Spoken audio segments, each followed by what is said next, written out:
দেখুন, টিএমসি টাইমে যেহেতু ইঞ্জিনিয়াররা ছিল, লোকাল লিডাররা, এমএলএরা সব যুক্ত হয়ে অনেক রকম ফ্যাসিলিটি করে দিয়েছিল। এইখানে আছেন, তোমাকে বলি বেলুর স্টেশন রোডে আমার যা লিস্টে আছে, ধর্মতলা রোড, 62 নম্বর হোল্ডিং। ইনি ভদ্রলোক, কত কাছে ছিলেন টিএমসি। ইনি আগে স্যাংশন পেয়েছিলেন G+3, তারপরে ইনি টাকা খাইয়ে এডিশনাল 3টা ফ্লোর ইলিগালি নিলেন, যেটা কোনোদিন হওয়ার ব্যাপারই নেই। এটা টোটাল আমাদের ন্যাশনাল বিল্ডিং রুলস বা কেএমসি অ্যাক্ট আছে, তার এগেনস্টে ইনি নিয়েছে। সেটাও হলো, চলুন। তারপরে উনি এক ফ্লোর और মেরে দিয়েছেন, G+7 করে দিয়েছেন, আর ওইখানে ব্যাংকট চলাচ্ছেন। ইনি যা এরিয়াটা গিফট করেছিলেন সামনেটা, সেটাও ইনি নিজে ইউজে নিয়ে নিয়েছেন। এইসব লোক যা আছে টিএমসি খুব কাছে লোক। এখন শুনছি, জানি না, যা খবর পেয়েছি কি ইনিও একটা নেতাকে নিয়ে খুব ঘোরাঘুরি করছেন, একটা নেতা এই বিল্ডিং এ খুব আসার যাওয়ার করছেন।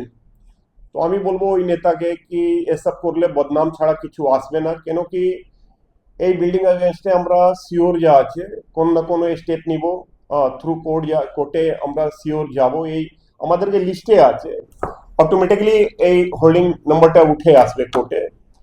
এক না একদিন এটা ভাঙা যাবে, তখন নেতাজি আপনি এমব্রেসিং সিচুয়েশনে পড়বেন। এই যা আপনার বেলুর স্টেশন রোড আছে, নানাগুলো এরকম বেআইনি বিল্ডিং হচ্ছে।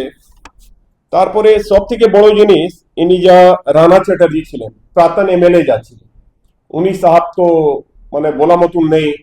উনি কত অ্যারিস্টোক্রেট ভাবে, আমি তো বলবো উনি হোয়াইট কলার একটা লুটার ছিলেন। ওনার পাশেই একটা বিল্ডিং হচ্ছে G+8, ইলিগাল বিল্ডিং হচ্ছে, কি উনি জানতেন না? এসব টিএমসি লোকরাই, টিএমসি নেতা, তখনকার ইঞ্জিনিয়ার যারা এখনো আছে, তারা এসব সুবিধা করে দিয়েছিল। এরা তো কোনোদিন চিন্তা করেনি কি এইসব ডেঞ্জারাস বিল্ডিং যা হচ্ছে, কোনোদিন এটা যদি পড়ে যায়, হেলে যায়, কত মানুষ মরে যাবে। তো এইসব নিয়ে তো আমাদেরকে, এইসব হোল্ডিং গুলো তো আমাদেরকে লিস্টে আছে যে আমরা রিট ফাইল করেছি। কোর্ট সিওর স্টেপ নিবে। এইসব করাপ্ট প্রমোটার, করাপ্ট লোককে আমি বলে দিচ্ছি, একটা ভালো মেসেজ দিয়ে দিচ্ছি, তোমরা যেহেতু যে কোনো নেতার সঙ্গে ঘুরো, একদিন তোমাদেরকে বিল্ডিং ভাঙা হবে।